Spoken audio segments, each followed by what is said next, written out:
Here we go. We got stage set. We know where we're going. We're making our way over towards Miramar. We've seen a very chaotic last circle around Los Leones. Where is our final stage of the weekend going to take us on this map as a plane is up and in the air over Puerto Paraiso and gonna end up towards the northwest. Here we go. One more chance for these teams to qualify for Oakland. All their hopes and dreams are on the line. Destiny is there. It's time to grab it. Where are we seeing the jumps coming through? AFF jumping very early. Vendetta as well. Tempo Storm following a path. They always like to go towards Impala. Nothing crazy going through there. W-Click. They keep playing Los Leones. Nobody's contesting them. I still have my eyes on Hacienda because guess what? Team number one, team number two. Out of all the lobbies right now, both like Hacienda. And it was Lazarus that bullied out 4 a.m. last time. I want them to put on a show for the crowd here. Let's just go at it. Let's have some fun. You guys are into the finals. All the points are wiped clean next week. Let's just get it on. So we do have them flying right on top of each other. Are they both going to commit to it? Let's find out who the real top dog is of this weekend. Get that fight in Hacienda. Come on, guys. We want it so badly. Oh, everybody is starting to drop down. It looks like they want it too.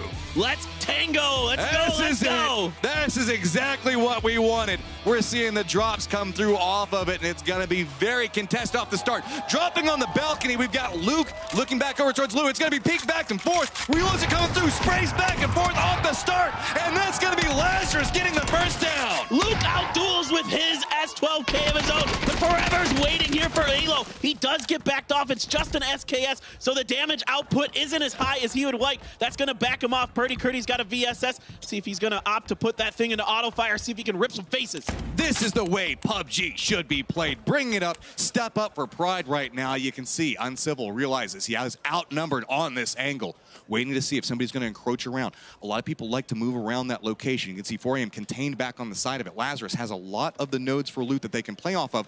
4 Angry Men starting to realize, we don't have the numbers. We don't have a lot of loot at this stage. You can see no armor, no helmets for multiple members. Everybody is just in peak battles right now, waiting to see who's going to push. But Lazarus starting to get a little bit more aggressive, encroaching into that territory that 4AM is just trying to hold down. The do-si-do continues as Lazarus starts to swing further west into the compound, but way less. Is being very, very quiet, looking to see if somebody will show their face for him. Alo is pretty hurt. No heals yet because, of course, a lot of these teams have been in a standoff. They haven't had much time to grab gear. And that is huge right now. The longer that this fight continues means that these guys are not going to have a chance to get meds, armor, ammo. It's going to make their rotation so much more dangerous. ZGG going way around the outside of this. New circle is popped. Luckily, Hacienda is inside the circle, and well, we might see a rotation from that point, depending on who comes out of it alive. But it's a lot of the teams up towards the west that are going to have to make their rotations. I mean, I would love it if they just stayed here and they just tried to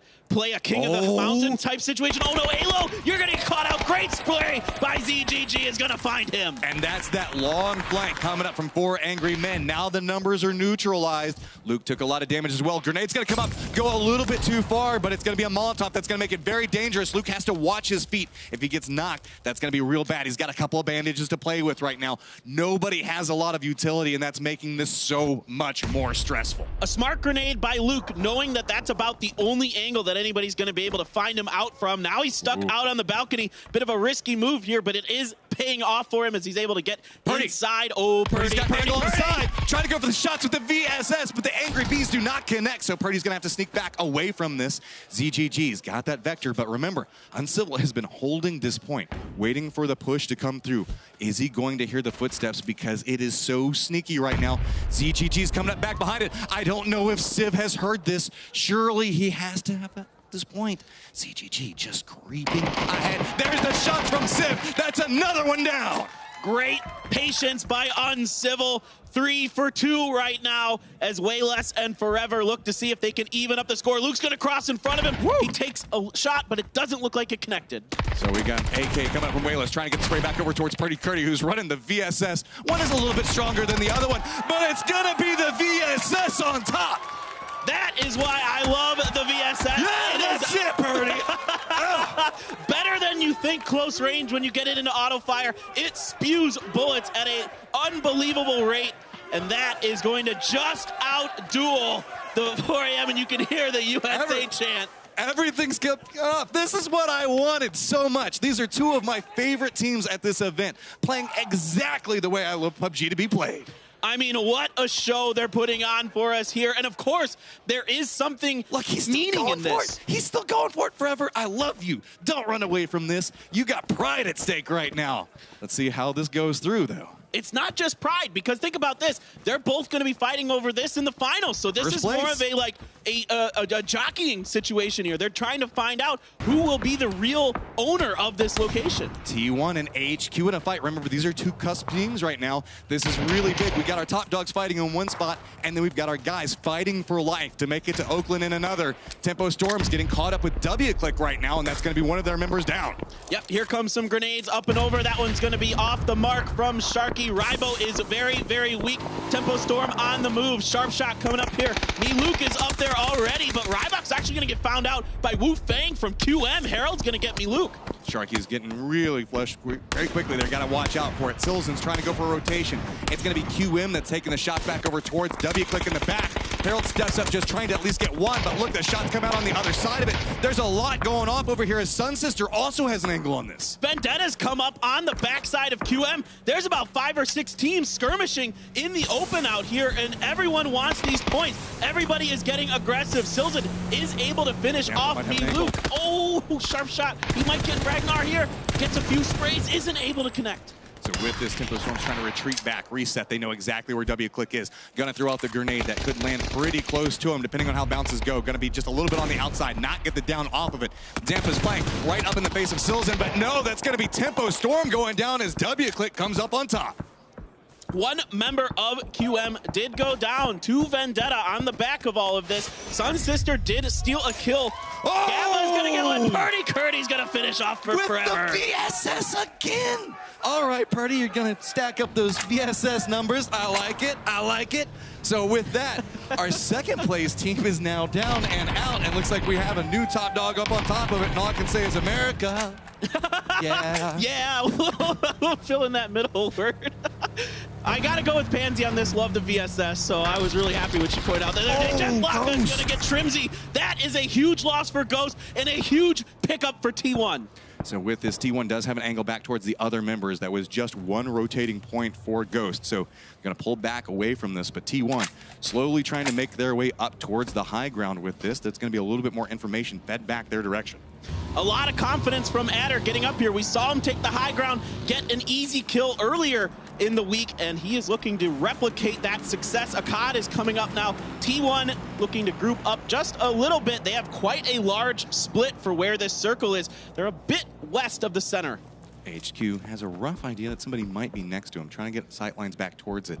Khan is creeping up on this angle for it, and I think has actually managed to creep right past where we can see SR's position at, so I don't think that they're aware of this. So now, HQ getting more and more information off those profile positions. Once you crest the top of the hill, that lets everybody know where you're at. You can see that so easily. So now HQ trying to figure out how do they want to approach this. And the overall grand picture meaning of this battle is huge. Both of these teams right on top of each other in the standings. Neither wanting to make the first move. Now CC does fire off a few shots. Jeff Locke is going to connect onto him as he jumps back behind the hill. A couple of shots now coming out from Cat as well, trying to buy a little bit more space, makes his way back down here. He does have a vehicle that he can use, but it is so risky. Luckily, it is facing downhill, so that should help it speed up just a little bit as it tries to make it out in a way. But oh, yep, give us this one off of it. And oh, Forever was waiting, trying to get something out of it, but it's gonna be the VSS. 2 kills with the VSS to start the game. I love it. I love it. Love it. T1 is going to group up and move more center circle. Get ready to go wherever this circle shifts to, and it is actually going to go southwest, and they are immediately about facing and heading that way. Ghost in the center, Vendetta, and the Red Canids as well. So a lot of teams that are on the cusp are going to be duking it out. But there is a lot of flat land just to the east of Lavandita. It's just open fields, a couple of shacks that you can use. You can see a couple of teams are looking back down that direction. do have FaZe that's making their rotation. They do have GEX that's in front of them. FaZe is way towards the north, and they're going to have to cut through several teams to make it in the safe zone. Yeah, they're north of El Azahar, and this circle is centered around La Bendita almost. So that is a tremendous amount of distance they're going to have to cross, and it looks like for now they're going to be able to successfully rotate around GEX. Ghost, of course, has set up pretty central here on the edge of the crater. So right now we're looking at 15, 16, 17, 18. These guys are vying for their life. Fatal gets a line of sight back over towards WClick. Remember, there was a couple of exchanges already happening with them. T1 running along the side of Ghost Gaming right now. Looks like Helen wants this complex. They're committing the sprays coming through. Beautiful seed swap to keep him alive. Jeff Lockett does go down off of it, but now we've got T1 looking back over towards Ghost. Drassel's trying to find the angle for it. The approach is coming through. Vegas is holding down the top. He's all by himself inside of this building. The support from Ghost is coming around the outside of it. Helen's trying to find a sight line, but just can't see anybody yet. Yeah, Helen takes a few shots at Vegas as he's running out, doesn't connect with anything there, trying to cover the outside for T1. They are going to be able to get the res onto Jeff Laka. It looks like Ghost has backed off a little bit, and for now, a slight beachhead has been established for this Korea team. This feels like two different conflicts right now. T1 knows that Ghost is in competition with them. They're playing it a little bit more aggressive on it. Ghost still opting into that defensive style. They're not going to get that. They're allowing that res to go off, and that could backfire in their face terribly. Yeah, absolutely. It's hard when you're in this situation because you don't want to overcommit and end your tournament life. This is everything on the line for Ghost Gaming. At least for T1, you can hang your hat on it and say we're already in. There's no information being gathered right now. They're just holding angles, waiting for somebody to hopefully walk in front of them.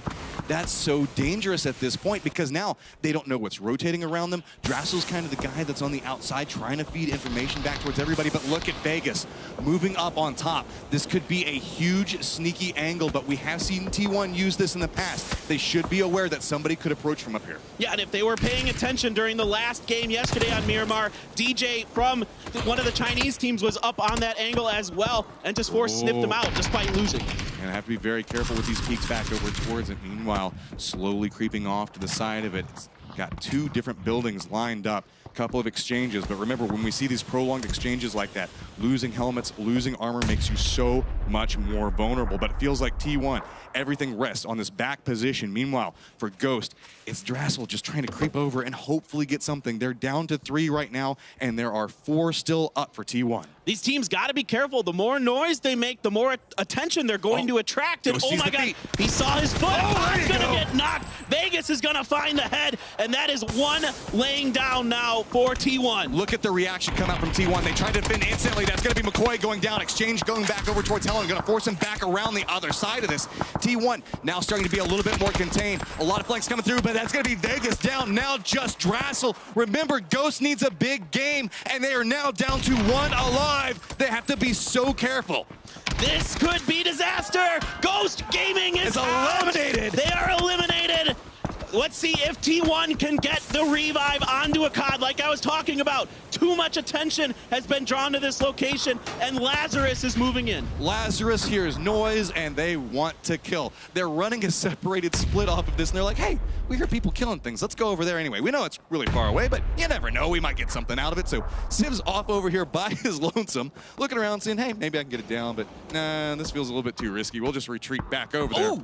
Oh, and now Vendetta's found an angle into this as well. Icon gets the knock onto a COD, but quickly Adder is there to get the revive. So as T1 took a lot of damage throughout this situation, a ton of their utility, their helmets and their vests are beat the hell up.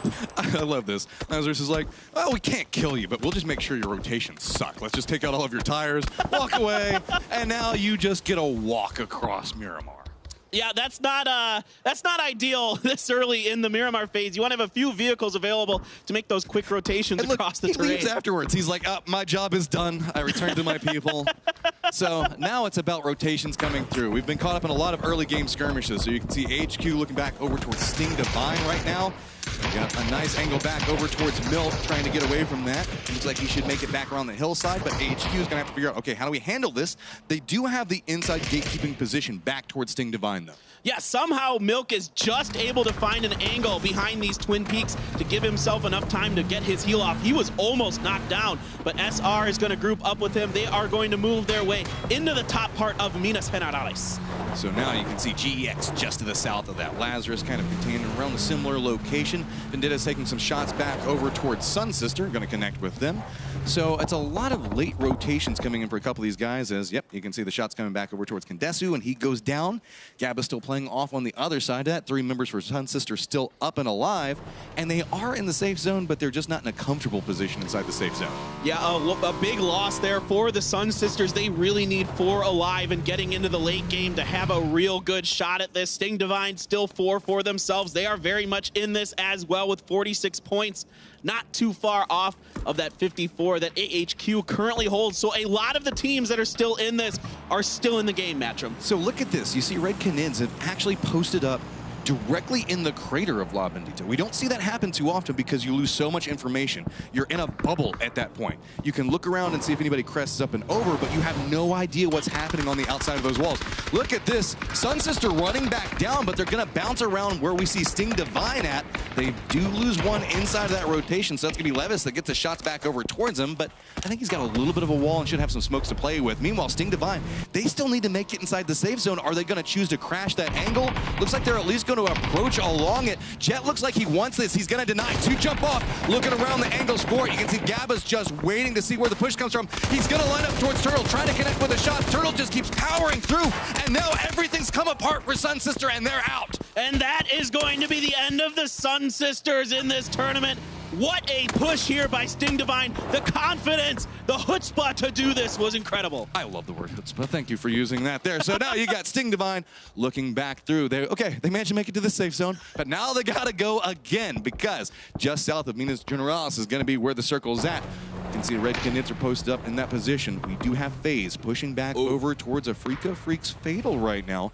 I don't know if these 2 members are aware of it. With the vehicle reposition, there might have been a couple of shots that come through, but Uba might have an angle back on the side of this depending on how they rotate. Yeah, the Freaks only have 2 members left. Yes, they have 2 kills, but look at that, 46 points for them. They need to post up a huge round to get into this. So right now they have to play for the late game and then try to get some kills. Red Canids, what is going on? You're supposed to be holding down this crater. They've just let 2 different teams encroach on this point. You can see that QM's off on the other side of it, and AFF just ran down inside of it. They don't have any good firing angles from this point. Sure, they can play for position, but we've seen that does not work at this stage. Yeah, they had a good spread, and then they kind of condensed it when this next circle came through. Helen's going to get a knock onto Vendetta, looking to secure themselves some more points, find a way into that final next weekend, and nothing there for Adder right now after getting that first knock. So now you can see T1 looking back over towards this angle. I don't think that there's anybody left that they can really take shots at except for 1 more member of Vendetta that, I think 2 actually, that might need to make a push along the side. But really, Sting Divine just continuing their motorcycle rampage across the map is catching a little bit of air here. They've got the ghillie suit on the back of the motorcycle. I don't think that helps a whole bunch, but we do have Vendetta. It's going to take a couple of shots, but remember, we just saw T1 also has a firing line across this side. QM was also trying to encroach up over here as well as FaZe. So they're opting into playing in the blue. That's going to take a lot of damage. Once they turn in, if anybody has a sight line for it, it's going to be very dangerous. That's why they're medding up right now. Stop, take the time, make that last little push, and pray nobody connects with any bullets. Meanwhile, Vendetta's just full on Synta time. Oh, no. They lose a tire. That's bad. Trying to stay alive out of it, jumping out of the vehicles, trying to use it for cover, but there's so many firing angles coming back towards them. That's another down going back over towards T1. The SLRs are raining death and destruction here onto Vendetta. Their tournament hopes being dashed as this goes down. That tractor is not enough protection, but ooh, Chaiwei is going to steal one of those kills from T1. That's actually kind of a big deal. I like how T1 looks over. Adder's like, keep taking my kills. Looks off over to the left there. So now you can see Lazarus still running their split right back over here next to T1. Keep hearing firefights, and they're just very interested in it.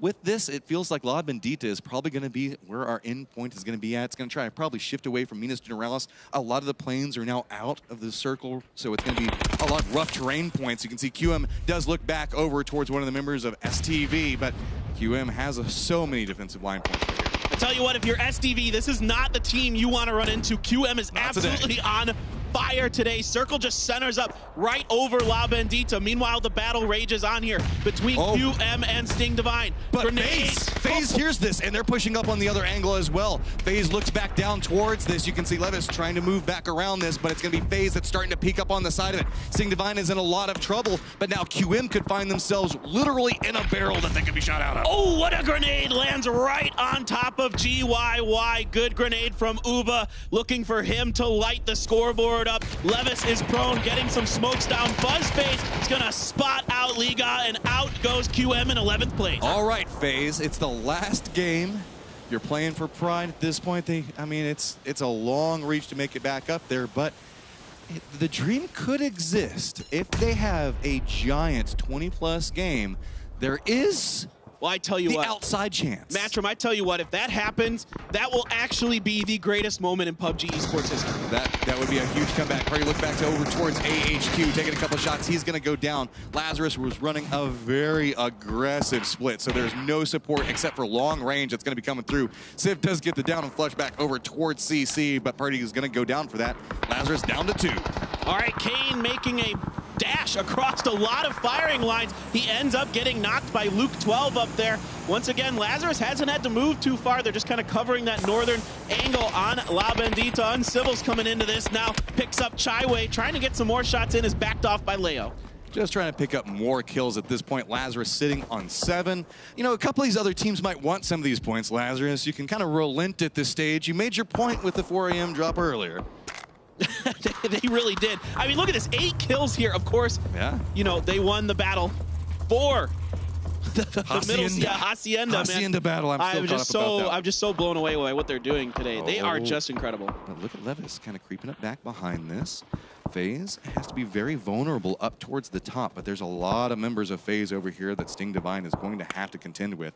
Go ahead, get the stims up onto it, but you can see FaZe feels like they've got a lot of control over this angle, looking back down into the crater. And this is kind of what I was talking about. This is the wall around outside of the crater. The guys down towards the center don't really know what's happening on the outside. They don't have good sight lines back towards. If FaZe is not careful, Levis could find a very sneaky angle back behind them and do a ton of damage. Well, Levis continues the crawl, the army crawl up the hill. Right now, FaZe's attention is in different directions, but ooh, they're gonna take some damage from Jeff Laka, landing a headshot with that SLR. But Uba gonna be able to get behind the crest of this hill and get rezzed by Fuzzface, assuming Levis doesn't have anything to say about it. He sees it, and you can see he wants it, goes for the spray, and that's 2 down back over for FaZe. The spin comes back around. They get the down onto it, but look, HC is charging over here trying to get these rises off. And that is going to be the end of the day for Sting Divine, the end of the tournament for them. T1! Oh, here comes T1.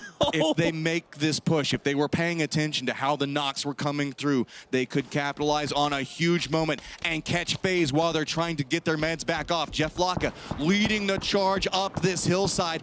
He's got to figure out how does he want to play this. He doesn't have a lot of utility, just smoke grenades. It's not going to be a frag that takes down FaZe if T1 gets them. It's going to be just a brutal approach off of this, and they realize, okay, it's taken a little bit too long, but I don't know. Is FaZe still expecting anyone off of this angle? Looks like they're starting to hunt around a little bit more, realizing that they were vulnerable from that angle, so trying to spot it out. Shots come from T1, and it's going to force them to play a little bit more defensively now, and they should be able to creep away from this and be prepared. This is what I wanted to see from T1 more today. Being aggressive, taking opportune moments. AHQ is going to go down in 9th place. That's so big. 55 points will be the cutoff mark for 16th right now. But we got a couple of teams that could potentially do it. You can see Red Canids just nipping at the heels back over towards it. AFF caught in a lot of skirmish. I mean, the La Bandita crater area is so messy to play around. There's so many weird angles because we have like walls that are missing sections of them. There's just kind of like all of this rubbish that's down around the bottom of it you have to be careful about. There's so many sneaky angles that people could be hiding behind. It makes it so much harder. And to have a finals end around this location, Lord, so much pressure. It's going to be really fascinating to see how these teams approach it. Of course, the Red Canids have been in there for quite a while, but they need more points. They need to get some kills here. They see TSM over on their left-hand flank, and they want to try to get some more points in. Iroh, Michael, Rory on the side. Andy is going to get backed off. They're spotted out by TSM. I'm a little surprised that the Canids waited that long to get this kicked off. They wanted to wait for the moment that TSM stopped kind of juking around, looking on something that TSM is not going to stop for it. TSM got the smokes down, starting to encroach back over towards Red Canids. You can see Aspu's trying to hold the angle back, but Iroh's going to step up to the side of it, trying to connect, but not going to get any damage off. A lot of spray coming through, but it's got to be very, very careful off of this. Michael is down. Rory's taking a lot of damage, and now you can see the push starting to come back away from this. Red Canids want nothing to do. They're like, no, we need to stay alive. The problem with it is you guys also need kills. Right, that grenade gonna back off the Red Canids. Rusty, Zera, and Raspu moving back and forth, trying to see if they can outposition him, but a nice peek by Rory. Is he going to be able to secure the kill? That grenade might roll a little bit too far. Raspu finds a decent angle, but there are no shots making their mark there. That was so close. Now going to opt into going for the res right now. FaZe Clan starting to come more and more alive. The threat looms back behind it. The grenade's going to go a little bit too far. Not take down the Red Canids, but you can see TSM wants to make this push. They know that the Canids are vulnerable right now. FaZe is just looping around the circle on the hunt for anything that moves, taking shots at literally anything they see. I mean, FaZe has to absolutely clean everything up. A Freak of Freaks Fatal moving up onto the remnants of Vendetta. A grenade comes in. It is just a bit too far. Lambu is going to find him. That is going to be Vendetta out in 5th place, and that will be their tournament. Freak of Freaks playing back down towards the south. Red Canids trying to separate out and away. TSM in a good position right now, but finding themselves under fire from FaZe. That's going to be nice shots coming out from Uba. Michael is now down. Multiple downs have come his way, so he's going to bleed out very quickly. TSM trying to find some type of cover point. Rory goes down as well. That's Iroh. That's starting to turn up for FaZe. We knew the fact that this was a potential possibility, but is it too late? Uba is starting to go Super Saiyan here. I don't know if it is going to be enough, though. FaZe is in 19th. Wow, FaZe is getting up there. They're climbing. They're trying. The Red Canids have backed off, as have AFF. AFF is not too far out of this as well. 4 more points for them. That is all they need. There is everything on the line between these three teams. These 3 teams, out of all the ways to end it right now, it's going to be the Red Canids taking shots back over towards Fuzzface, but he manages to juke almost all of them. Gets back towards safety. Fuzzface, the rest of the guys from FaZe hold down the north, back down towards the south. It's still 3 members of Red Canids, 2 members from a Freak of Freaks. We have 8 people alive with these 3 teams active. If you ever doubted FaZe Clan, now is not the time. These guys are hungry and they are confident. They have the big stage experience to get this done. A Freak of Freaks Fatal on your southeast. 80 is pushing up on them, and oh my god. And M249 on top of that. That's a ton of ammo to work with. That's going to be a big replenishment off of it. So 80 is going to start creeping back up over on this angle. They know they need to kill everything that's moving around them. They're at 13 kills right now. They're so aggressive pushing across these angles. Uba does see where Freak of Freaks is at, but look at this push coming out from 80. This could be the moment for FaZe, all depending on how they opt into playing this right now, and a lot of it hinges off the positioning of 80 and how Afrika moves. New circle pops. Does favor Red Canids, but let's be honest, FaZe doesn't care about where the circle's at right now. They are just on the hunt. I mean, if Fatal has no idea that 80 is over here, he could end their day very, very quickly. You can see Lambu is cooking a grenade potentially. He's picking up some items from his teammate there. They're giving a little switch off, and this could be huge. If he finds 80 here, smokes are coming down first. Maybe seeing if he can bait 80 out a little bit. Fuzzface coming over for the shot. 80 gonna get Lambu. Now looks back around the other side of it. You can see Shadow's like, I didn't realize they were this close. Trying to figure out what's going on. That's more utility being used. Shadow's on the outside of the safe zone. He's got to push through them or Red Canids. Grenades are starting to come out. Shadow's trying to use something. Got to flush out 80 if he wants to continue his push off to the side of this. FaZe getting more control over this angle, but that is Red Canids hearing everything that's going down right now. That grenade lands close at the feet. Third-party shots coming into it. Everybody wants all of these kills. A Freak of Freaks Fatal's trying to crawl through the smokes. Down to 16 life. The blue right back behind him. Which direction is going to go? Looks back out, and it's going to go back over to Fuzzface. All right, this is going to come down to this battle. The Red Canids versus FaZe here. This is huge. This is crazy. They're right next to each other. 3v3. So now we do have the Canids that were posted up. They know a lot of the information, but FaZe has a lot of different angles that they can play around, and they're trying to use that. The smokes that the Canids are playing around right now gives away some of their positions. They want to play it a little bit more aggressive. Oba trying to take out that grenade, seeing if he can get anything off of it. So now we do have Rusty Zero right up on this angle. How's the push going to come through? All right, Andy FPS peeking up over the hill. Uba not able to connect with his spray, but he knows where the Canids are now. Gonna get that grenade up and over, but it is too little too late. The Canids have already moved off, sniffing that one out. Rusty Zero on the left, Andy in the middle here, and you can see Fuzzface making the flank for FaZe. They control a lot of this circle. The red Canids are a little grouped up, and it looks like FaZe is going to try to surround them. 15 kills looking back over towards the red Canids. Both of these teams playing to stay alive, stay in this tournament, make their way over towards Oakland. So much stakes right now for both of these teams. So now Rusty Zero still holding back down towards the center. Now all the smokes are starting to come through. Psycho does connect with one shot onto this. You can see the dance around. Everybody's trying to figure out where the reposition's coming through. Rusty Zero takes a little bit of damage, but Fuzzface still trying to encroach up onto it. Psycho goes for the peek onto it. Gotta be so cautious. I love the fact that we're getting the Toby eye tracker right now to see exactly how these teams are reacting. Look at this. Uba is going to reposition. A lot of this is going to come down to him. The superstar for FaZe Clan. AT coming up over the hill. Nothing there. The smokes are down. Still a little bit of utility available for FaZe as they are looking to come around. Andy goes for the peek off to the side of it. That's going to go in position. Uba steps up, gets one. Goes for the spray into the second one. There is just one Canid alive right now, and FaZe knows it. They're starting to push back through this. Rusty Zero playing inside the smokes. The hunt is on. The spray comes through, and the EU Giant